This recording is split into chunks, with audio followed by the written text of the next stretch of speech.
میرا نام ہے ڈاکٹر عابدہ اور میں ہیلتھ پوائنٹ پاکستان کے پلیٹ فارم سے آپ سے بات کر رہی ہوں۔ آج ہم جس ٹاپک پہ بات کر رہے ہیں وہ ہے مینوپاز۔ کیا آپ کی عمر 40 یا 50 سال کے قریب ہے اور آپ کے ماہواری کے نظام میں تبدیلی آ رہی ہے؟ کبھی پیریڈ جلدی آتے ہیں، کبھی دیر سے، یا کئی مہینے تک نہیں آتے۔ اس کے ساتھ گرمی کے اچانک دورے، پسینے آنا، نیند کی خرابی یا موڈ میں تبدیلی بھی محسوس ہو رہی ہے، تو یہ سب مینوپاز کی طرف بڑھنے کی علامات ہو سکتی ہیں۔ مینوپاز خواتین کی زندگی کا ایک قدرتی مرحلہ ہے۔ جب ماہواری مستقل طور پر بند ہو جاتی ہے، عام طور پر اس کی تصدیق اس وقت ہوتی ہے جب مسلسل 12 ماہ تک پیریڈز نہ آئیں اور اس کی کوئی دوسری وجہ موجود نہ ہو۔ تو مینوپاز سے پہلے ایک مرحلہ ایسا آتا ہے جسے ہم پیری مینوپاز کہتے ہیں۔ اس دوران ہارمونز میں تبدیلی کی وجہ سے ماہواری بے قاعدہ ہو جاتی ہے اور مختلف جسمانی اور جذباتی علامات ظاہر ہونا شروع ہو جاتے ہیں۔ عام علامات میں اچانک جسم میں گرمی محسوس ہونا، رات کو پسینے آنا، نیند میں خلل، تھکن، چڑچڑاپن، موڈ میں تبدیلی یا توجہ مرکوز کرنے میں مشکل شامل ہو سکتی ہیں۔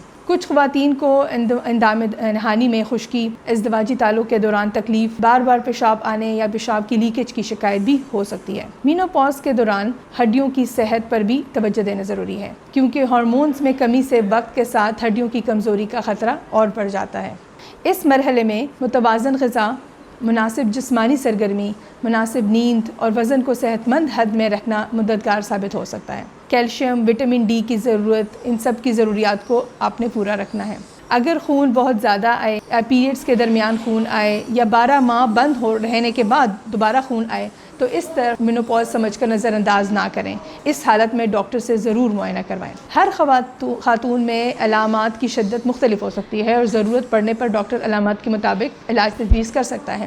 ہارمونل یا دوسری دوائی خود سے شروع نہ کریں۔ یاد رکھیں، مینوپاز بیماری نہیں بلکہ ایک زندگی کا ایک قدرتی مرحلہ ہے۔ صحیح معلومات، صحت مند طرز زندگی اور پر وقت طبی مشورے سے اس مرحلے کو زیادہ آرام دہ بنایا جا سکتا ہے۔ اگر آپ کو یہ معلومات مفید لگی ہوں اور یہ آپ کو فائدہ مند لگی ہوں تو اس ویڈیو کو لائک کریں، اس چینل کو سبسکرائب کریں اور دوسروں خواتین تک بھی اس کو ضرور پہنچائیں۔ شکریہ۔